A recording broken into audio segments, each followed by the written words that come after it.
Hey everyone, and welcome to today's Explainer. Today, we're taking a really focused high-energy dive into the future of agriculture and fisheries in the Bangsamoro region. We're going to unpack a brilliant 5-year operationalization plan known as the BAFTI Roadmap.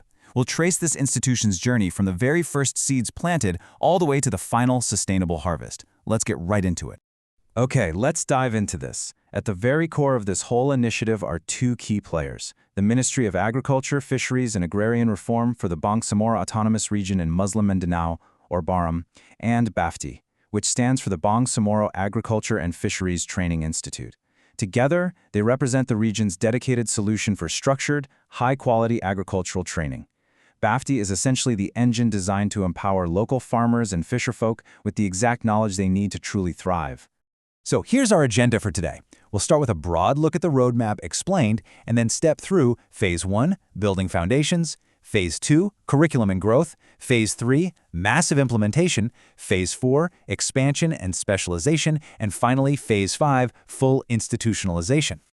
Section 1, the BAFTI Roadmap Explained, a 5-year journey to regional institutionalization. You know, I want you to think of this entire roadmap through a really fitting agricultural metaphor. You literally cannot rush a harvest, right?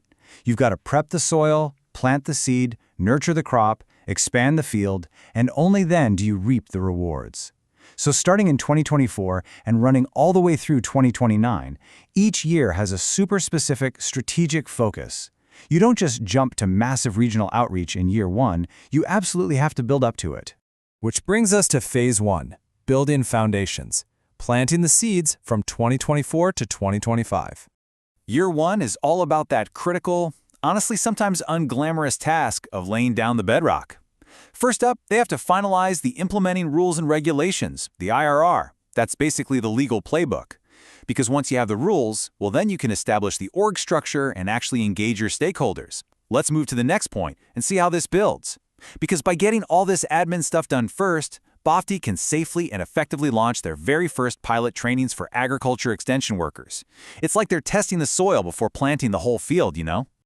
Moving right along to Phase 2, Curriculum and Growth, nurturing the crop from 2025 to 2026. If year 1 was planting the seed, year 2 is definitely about nurturing the crop. The foundational administration is out of the way, so BAFTI pivots to a really smart dual strategy. And what's really interesting about this is how they balance it. On one hand, they're designing training modules based on actual on-the-ground needs assessments, so no guessing what farmers need, they are actually asking them. And on the other hand, they're actively strengthening their networks with both government and foreign partner institutions, bringing in outside expertise to kind of elevate their whole local curriculum.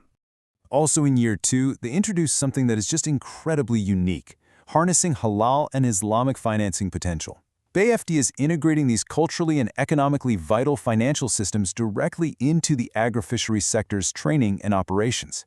This is a real game changer because it ensures the curriculum isn't just technically sound, but it's highly relevant to the specific cultural and religious economic practices of the local population. It's just a brilliant way to build maximum trust and adoption. Next up, Phase 3, Massive Implementation, the massive cultivation phase covering 2026 to 2027. Okay, so once that curriculum is perfected, we hit the tipping point.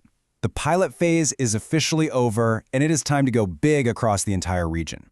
BAFTI is no longer just operating out of some central hub. They're launching mass programs, establishing satellite offices, and setting up demo farms. Think about it. If you're a farmer in a remote area, you can literally go and physically see these new techniques in action right in your own backyard.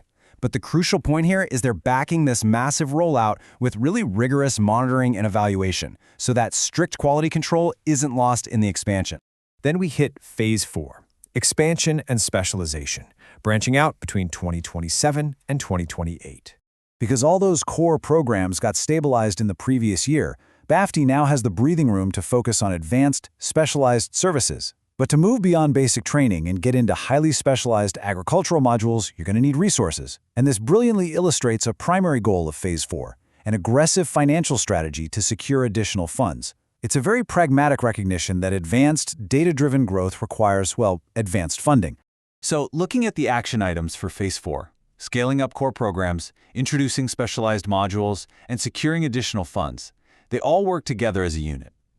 By targeting specific agricultural niches, the Institute proves it can adapt to the complex, evolving needs of the region's economy.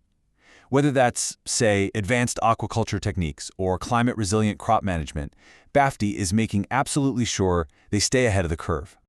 And finally, we arrive at Phase 5, full institutionalization, the sustainable harvest spanning 2028 to 2029. This is the moment where all the hard work of the past 4 years gets completely cemented into a permanent reality. But before BAFTI declares victory, they're going to conduct a massive, comprehensive data review.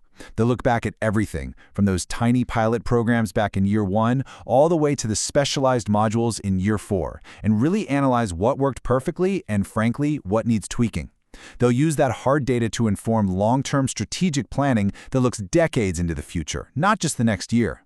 So the final steps are super clear. Conduct that comprehensive review, formulate those long-term strategic plans, and achieve full institutionalization. And what full institutionalization actually means in practice is that BAFTI is no longer just a project or a temporary initiative. It becomes a permanent, fully integrated, and totally sustainable pillar within the Bangsamoro government framework, a lasting resource for generations of farmers and fishers to come. Which leaves us with this final thought to ponder. With BAFTI fully institutionalized by 2029, how will this transform the future of agriculture in the Bangsamoro region? Just imagine a region empowered by a standardized, culturally tailored, and permanently funded agricultural education system. The potential impact on food security, economic independence, and community resilience is just staggering to think about. Anyway, I hope this explainer has given you a really clear, structured understanding of exactly how the region plans to get there. Keep learning, keep asking questions, and I'll see you in the next explainer.